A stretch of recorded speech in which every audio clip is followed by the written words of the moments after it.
रामकृष्ण हरी मंडळी, मी आपला D N Sable, स्वागत प्रॉपर्टी ठाणे पश्चिम। खरं तर आज आपण फ्लॅट दाखवतो हिरानंदानी इस्टेटलाच लागून रोजा रॉयल नावाचा एक कॉम्प्लेक्स आहे। इथेच आपण 650 कार्पेटचा 2 BHK फ्लॅट दाखवतोय आणि याच्यासोबत एक आपल्याला कव्हर्ड कार पार्किंग असेल। इथे मात्र ॲम्युनिटीज वाईज जर विचार केला तर ॲम्युनिटीजमध्ये चिल्ड्रन म्हणजे लहान मुलांची खेळायला गार्डन आणि बाग हे दोनच गोष्टी इथे असणार आहेत।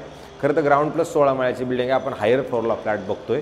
जर ठाणा स्टेशनपासून ह्या फ्लॅटचा आपण जर विचार केला तर साधारणतः 8 ते 9 किलोमीटर अंतरावरती हा फ्लॅट असणार आहे, जिथे हिरानंदानी इस्टेट आणि ईस्ट वेस्ट गेट नावाचं हिरानंदानीचं जे आहे त्याच्या मध्यावरती हा खरं तर फ्लॅट असेल। आणि मेंटेनन्सचा जर विचार केला तर साधारणतः 4,000 रुपयेपर्यंत ह्या फ्लॅटचा मेंटेनन्स असणार आहे। आणि फ्लॅट जर बघितलं तर तसा बघितलं तर जास्तीत जास्त 8 ते 9 वर्ष जुना असणारा हा फ्लॅट असेल।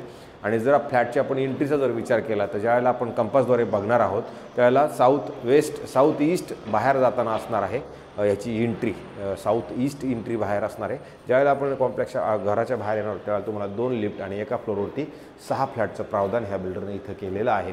आणि ज्यावेळेला आपण घराच्या आतमध्ये जाणार आहोत त्यावेळेला तुम्ही बघू शकता की आतमध्ये आल्यानंतर तुम्हाला चौरस पद्धतीचा असा मोठा चांगला हॉल मिळतो आणि हॉलमध्येच तुम्हाला इथे टी व्ही युनिटसाठी प्रॉपरली एक जागा दिलेली आहे। आणि त्याच्यानंतर हॉलमधून आपण जर ह्या साईडला आलो तर तुम्हाला इथे प्रॉपर एक स्टँडिंग बाल्कनी मिळते। ज्या स्टँडिंग बाल्कनीमधून आपण जर बघितलं तर समोर तुम्हाला जे दुसरं कॉम्प्लेक्स आहे रोजा मॅनहॅटन म्हणून त्याचं गार्डन वगैरे तुम्हाला दिसेल। अधिक तुमच्या स्टँडिंग बाल्कनीमधनं मात्र तुम्हाला प्रॉपरली तुमचं येऊरचा डोंगर मात्र तुमच्या घरामधनं दिसतो। अधिक हिरानंदानी वेस्ट गेट नावाचं जे कॉम्प्लेक्स समोर तयार होते तेही तुमच्या घरामधनं दिसते। ही जी बिल्डिंग आहे ह्या साईडला हिरानंदानी वेस्ट गेट आणि इकडे हिरानंदानी इस्टेट अशा पद्धतीचं मध्यावरती हा फ्लॅट असणार आहे। लोकेशन वाईज जर विचार केला तर चांगलं आणि मस्त लोकेशन आहे। इकडे TCSची कंपनी म्हणा, बाकीच्या ऑफिसेस वगैरे चांगल्या पद्धतीने इकडे ऑलरेडी आलेले आहेत, तर त्यामुळे अशा पद्धतीचा विषय आहे। आणि जर तुम्ही बेडरूम बघितलं तर बेडरूमची साईज पण तुम्हाला प्रशस्त आणि मोठी चांगली जाणवते। ज्या 650 मध्ये बसवले तर चांगल्या पद्धतीनं आहे। खरं तर हा फ्लॅट तसा जर जास्त वापरलेला नाही आहे। आणि इथे जे कपाट आहे ते कपाट मोठं बनवलेलं आहे। खाली का बनवलं असं आदंतरी का बनवलं ते मला कळलं नाही, पण कपाटाची सुविधा तिथे चांगली मोठी प्रशस्त आहे।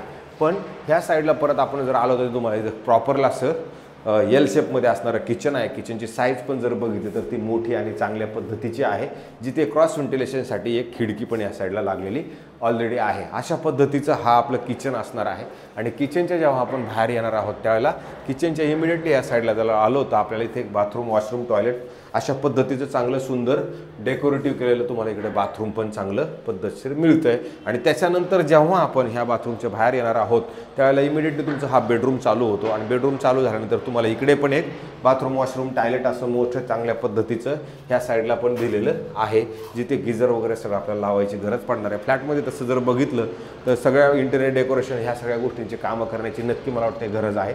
पाणी वगैरे पण इथे व्यवस्थित इथे काही प्रॉब्लेम नाही आहे। आणि इथे जर तुम्ही बघितलं तर इथे मस्त असं कपाट मोठं बसू शकतं। आणि त्याच्यानंतर हे तुमचं इथे बेड येईल आणि बेडच्या ह्या साईडला जर आपण आलो तर परत आपल्याला एक स्टँडिंग बाल्कनी जी मिळते, ज्याच्यातनं तुम्हाला रोजा मॅनहॅटन नावाचं जे कॉम्प्लेक्स होतं आहे त्या रोजा मॅनहॅटनच्या गार्डनमध्ये आपल्याला इकडनं त्यांची गार्डन आपल्याला बघायला मिळेल।